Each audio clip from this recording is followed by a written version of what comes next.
concept in machine learning is this bias and variance trade-off, which people should know very thoroughly and clearly to get a better model as the output.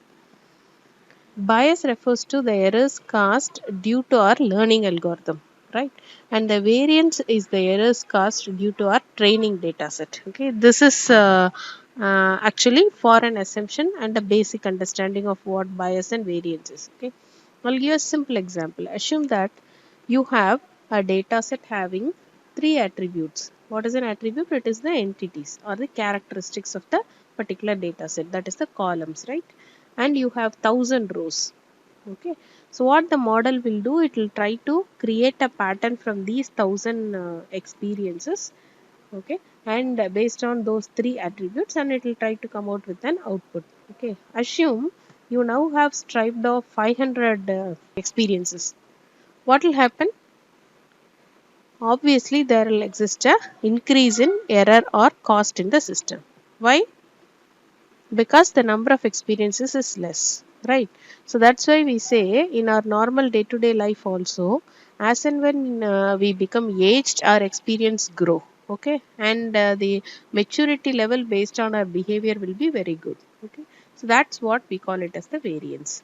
Variance is what is the maturity that the algorithm is trying to get based on the data set that we have. Okay, so if the number of experiences are more, okay, it that doesn't mean that you have to get over matured.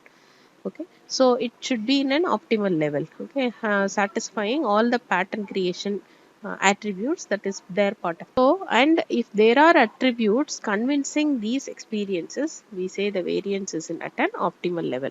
Okay, with respect to the data set at our hand, the variance much more depends on the presence of noise in your data. So if there exists too much of noise in your data set, then we say variance exists. So it is something like the homogeneity of the data set looks like. If there are too much of disturbances that you can see on the database, which may prohibit creation of pattern, then we say the variance is more. Okay. So variance is completely due to the data set that we have at our hand. Now coming to bias. Okay. So in contrast to variance, bias is caused by the algorithm that we use. Could be due to so many reasons. Some algorithms may try to impute some values in our while creating the patterns out of the data set. So the bias could be based on that. Or some algorithms, for example, if you look at the computation of the weights in neural networks, or computation of this the slopes and intercept using gradient descent methodology, we may try to the system may try to come out with so many different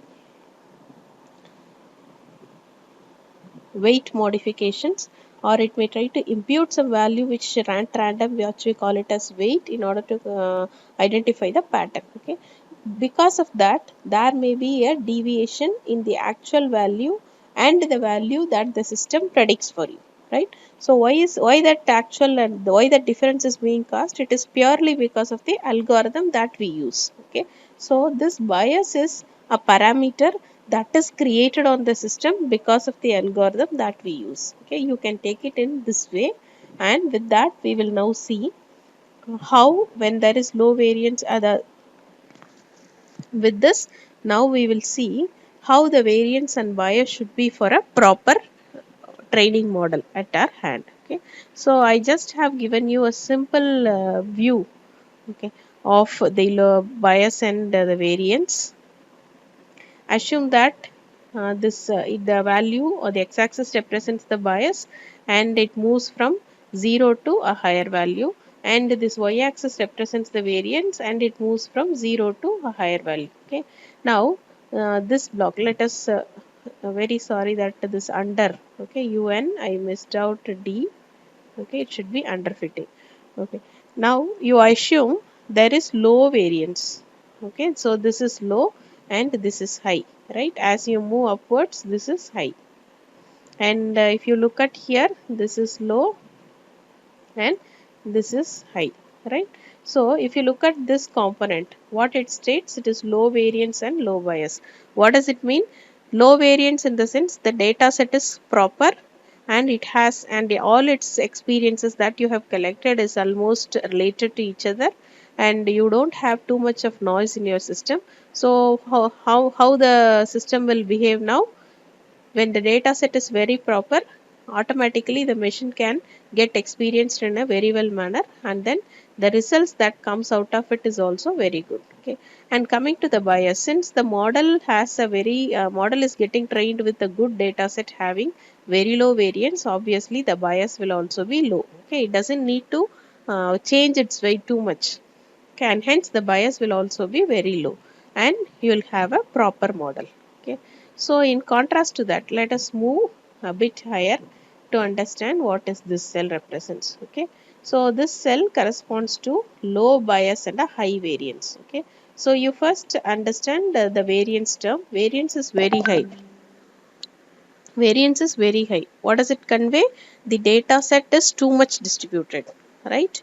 So the so when the data set is too heterogeneous, so it is very difficult for you, it will be very difficult for you to identify the pattern from the data set. Okay, so in order to find that, you have to do lot of operations, and hence the variance, the if the variance is too high, the presence of noise will also be much more. And hence what the machine algorithm will do, you have to run the algorithm or the iteration so many number of times in order to make it properly understand the variations of the data set. Okay, in such a process, what will happen, the algorithm will try to understand the data set, learning unwanted parameters or the things also, all the too much of noise also will get into their head. In your training set data, it will try to overfit itself. Okay, so once the training is over, if you come to validation data or testing data, you can never see a proper performance, because all the noise also will be now the part of the learning. Okay, and hence this is not of use, and you should avoid. Okay, now how to reduce this high variance? One concept is you can go for feature selection or feature reduction, wherein the if you have too many number of attributes in some of the data set, you can see 100 attributes or 120 attributes, which is really of no use. Okay, by applying this correlation, there are some metrics like correlation analysis, you can go for feature selection and feature reduction. Thereby you can reduce the number of attributes to n number of attributes. That is, if you have 100 attributes, you can strip down to 100 minus n. Okay, by removing n unwanted attributes. Okay, which doesn't really contribute to identifying the pattern of the algorithm. So that is high variance and low bias. Okay, it's why it is low bias. It's obvious that you are overfitting yourself, and hence the bias will be low. Okay, the system will try to train itself more and more based on the algorithm. Now coming to here, okay, it is low variance and high bias. Since the variance is too low, okay, so what does it mean? You are trying to collect the data set only from a specific point.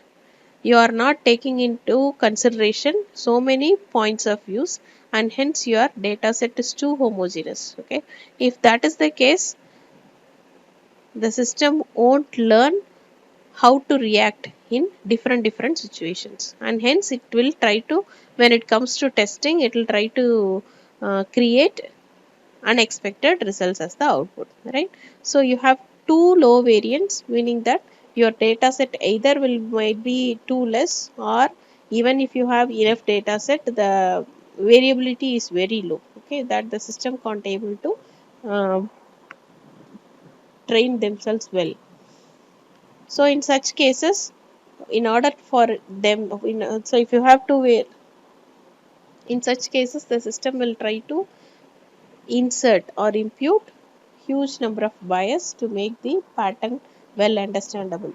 So that's where we end up with underfitting, and this is also not encourageable. Okay, so and hence if you want to make it come out of this situation, what to do?